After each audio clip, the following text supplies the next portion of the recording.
Presta atenção nessa notícia. Tá na tela? Só 5% sabem o esperado. Desempenho adequado em matemática no ensino médio regride a níveis de 2011. Ou seja, nós regredimos mais de uma década em termos de avaliação de conhecimento matemático no Brasil.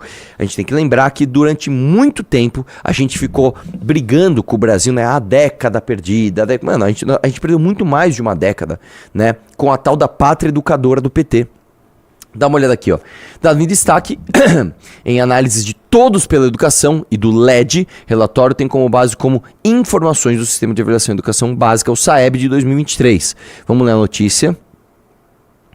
Apenas 5,2% dos alunos que estavam no terceiro ano do ensino médio da rede pública em 2023 apresentaram um nível de aprendizagem em matemática considerado adequado. A gente tem que lembrar que aqui no Brasil a gente tem uma anomalia chamada aprovação automática. Você é aprovado por quê? Porque você existe. É um absurdo. Você vai para a escola, você não estuda, você não aprende, você não presta atenção na aula, você faz baderna e você passa de ano. Né? Esse é o jeitinho brasileiro para que o índice de reprovação não fosse gigante. O dado é dos destaques de análise do Interdisciplinaridade e Evidências no Debate Educacional, IED, divulgado nesta segunda-feira, quando é comemorado o Dia Mundial da Educação. O relatório aponta ainda que, entre os alunos que estavam terminando essa mesma etapa da educação básica na rede privada, 30% tiveram o mesmo nível de desempenho. A análise tem como base os dados do Sistema de Avaliação de Educação Básica, o SAEB, de 2023.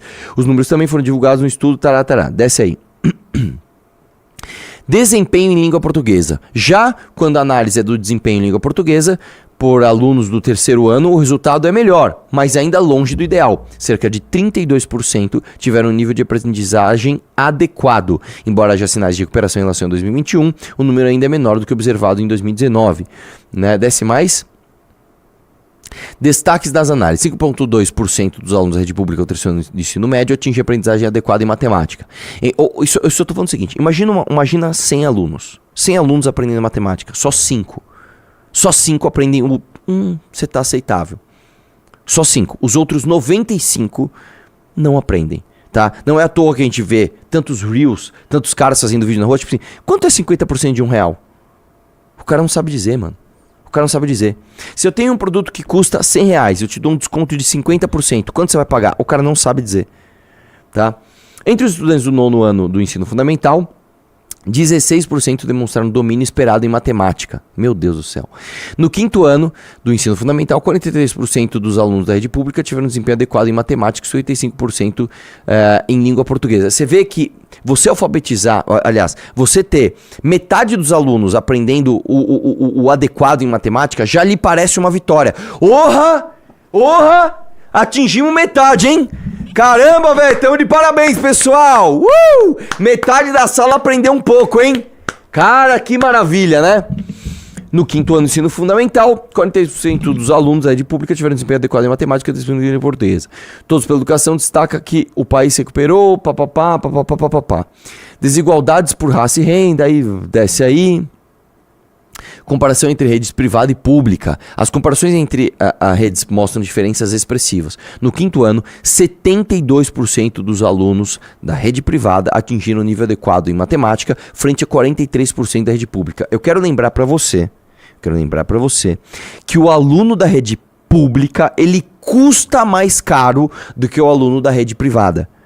Tá? Enquanto você paga uma mensalidade de X reais numa rede privada, o aluno custa para o Estado X mais Y para estudar na rede pública. E eu vou te dizer a solução, muito brevemente. São 3 pilares que você tem que ter. Número 1, inversão da pirâmide de investimento. A gente investe muito dinheiro no ensino superior e pouco dinheiro no ensino básico. O problema não é quantidade de dinheiro, é como nós estamos investindo. Para fazer isso, as universidades precisam seguir um modelo mais bem sucedido no resto do mundo, que é ter a maior parte do seu financiamento privado, seja por mensalidade dos alunos que podem pagar, seja por exploração de estacionamentos e serviços dentro da universidade, seja por parcerias público-privadas da indústria com a universidade, seja por venda de espaços para ex-alunos ou para as pessoas que querem nomear um espaço com alguma coisa e vão fazer uma doação expressiva para aquela faculdade e continuar mantendo o orgulho de ter se formado ali, tá? Esse é o primeiro pilar. Segundo pilar, nós precisamos acabar com a aprovação automática e com esse currículo obrigatório gigante.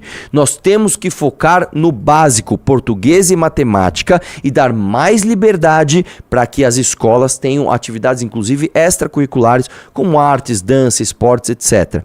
E número 3, que esse aqui é o mais impopular, você precisa criar um sistema de incentivos para professores e diretores, onde você vai dar mais dinheiro para os melhores e os piores professores e você vai punir os piores professores e diretores. Como você faz isso? Através de uma avaliação independente daquela escola. Hoje as avaliações são assim: o professor avalia o aluno, dá uma prova e avalia o aluno, e aí este dado é usado como base para ver se o professor está fazendo um bom trabalho. Isso é um absurdo, porque indiretamente quem está avaliando o seu próprio trabalho é o próprio professor. Você tem que ter índices, institutos independentes avaliando essas escolas, e através dessas notas dos alunos você vai beneficiar os professores e os diretores que melhor tiverem desempenho. Ok? Essa é a solução. De forma básica, isso vai estar no livro amarelo e é importante que a gente discuta isso, tá bom? Posso te contar um absurdo? Diga. Eu estudei na rede SESI, né? E eu fiz SESI durante a vida inteira e Senai. A minha irmã estuda na mesma escola que eu, ela tem aula com os mesmos professores. E no ensino médio, quando você tá no Senai, no SESI, no primeiro ano ainda é o ensino médio normal, meio período. A partir do segundo ano, na minha época, era você fazer a escola de manhã e o Senai à tarde, ou o contrário, o Senai de manhã e a escola à tarde. Quando a minha irmã entrou no ensino médio, eles fizeram uma mudança. E agora ela tem somente 3 dias de aula por semana no ensino médio. Como assim? Porque ela tem aula de segunda, quarta e sexta no ensino médio normal, no segundo ano que ela tá, só meio período.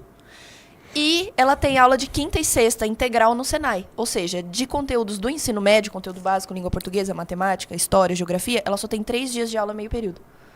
E assim, eu lembro que na minha época, com os mesmos professores, na mesma escola, os professores tinham dificuldade de cumprir a grade inteira. Porque Sim. eram muitos conteúdos básicos que não dava tempo. Eu lembro que a gente não cumpria a apostila. Imagina em 3 dias de aula por Não, semana. isso é um absurdo. E Eu assim, fiquei completamente indignada quando eu a soube gente disso. tem uma mania de achar que o aluno, que você enfiar coisa no currículo é você melhorar o sistema educacional. Isso não é verdade. Eu vou te falar, eu sou entusiasta de química, eu amo química. Eu não acho que a gente devia aprender química no nível que a gente aprende no colegial, cara. Eu acho que é demais. A gente aprende muita química. E a gente aprende, por exemplo, pouca economia. A gente não sabe o que faz a poupança, velho. Você não aprende isso na escola. Você não aprende o que é o tal do FGTS. Só que você aprende a fazer, sei lá, uma conta de uma eletrólise. Sim. Não faz o menor sentido. Não faz o menor de sentido. equação. Ainda que balanceamento de equação, eu acho que ele é importante porque você desenvolve o raciocínio lógico ali de composições, é uma coisa muito basilar da química, isso tem que ter. Mas coisas muito específicas, por exemplo, você ficar fazendo distribuição de elétron para ver se o elemento é ferromagnético. Cara, eu preciso aprender essas contas? Eu amo isso, mas não é necessário. Sim, eu também gosto. Agora, você precisa aprender, por exemplo, que um contrato de aluguel de 4 anos é um regime totalmente diferente de um contrato de aluguel de 5 anos. A gente não aprende isso na escola, a gente sai pronto pra tomar um golpe. Tinha gente que saía do ensino médio sem saber a diferença entre pagar no débito e no crédito. Não. Eu lembro disso. A pessoa não sabia qual era a diferença de crédito e débito. Pois é, cara. Pois é. Mas é uma coisa que me deixa indignada até hoje. 3 dias de aula por semana, meio período. De manhã só, das 7 ao meio-dia. Outro absurdo que eu vou falar aqui também. É um absurdo que as escolas brasileiras tenham a sua carga horária, vamos chamar assim, iniciando às 7 da manhã. Irmão, quando você é criança e quando você é adolescente, você precisa dormir, bicho. Você acorda, sei lá, 6 horas da manhã pra ir pra escola, 5h50 da manhã pra você ir pra escola. Você acha que você tá preparado pro seu cérebro absorver conteúdos? Não, cara. O certo seria a aula começar tipo 9 horas da manhã e vai até as 15 horas e almoça na escola. Por quê? Porque aí sim você dorme um pouco mais, você vai pra escola mais acordado, você tá preparado para absorver conteúdo, você aprende o negócio, você almoça na escola, você tem um espaço de convívio, você fica até as 3 horas e você tem que oferecer atividades para os alunos que vão ficar até as 18, até as 19. Tem que oferecer, cara. Tem que oferecer, né? E por exemplo, sei lá, mães que trabalham e precisa deixar o seu filho de 10 anos na escola antes. Então deixa. Eu acho que das 7 da manhã até as 9, você podia ter outras atividades, inclusive atividades de relaxamento. Né? Então, por exemplo, às vezes a criança acorda, beleza, vai pra escola, chega lá às 7 horas da manhã. Ela não tá pronta, cara, pra encarar uma aula de matemática. Vai lá, eu lembro, cara, quando eu era criança e eu mudei do período da tarde pra manhã, cara, eu tinha uma dificuldade imensa. De 7 horas da manhã, vão lá, x ao quadrado. Meu, minha cabeça tava, mano, só quero dormir, velho. Né? E eu lembro que no colegial, quer dizer, eu já era mais velho, no colegial eu já tinha, sei lá, quantos anos você entrou no colegial? Eu entrei com 14 anos. Eu entrei com 14 anos. Eu lembro que a minha primeira aula era de história. E o meu professor, ele punha umas transparências, que na época o slide era transparência. Então ele apagava a luz, uma transparência branca e preto, e ele falava com uma voz monotônica, né? Meu irmão, aquilo lá, eu ficava assim, ó. Tanto que eu não aprendi história até a vida adulta. Eu aprendi história depois que eu saí da escola. Depois que eu saí da faculdade.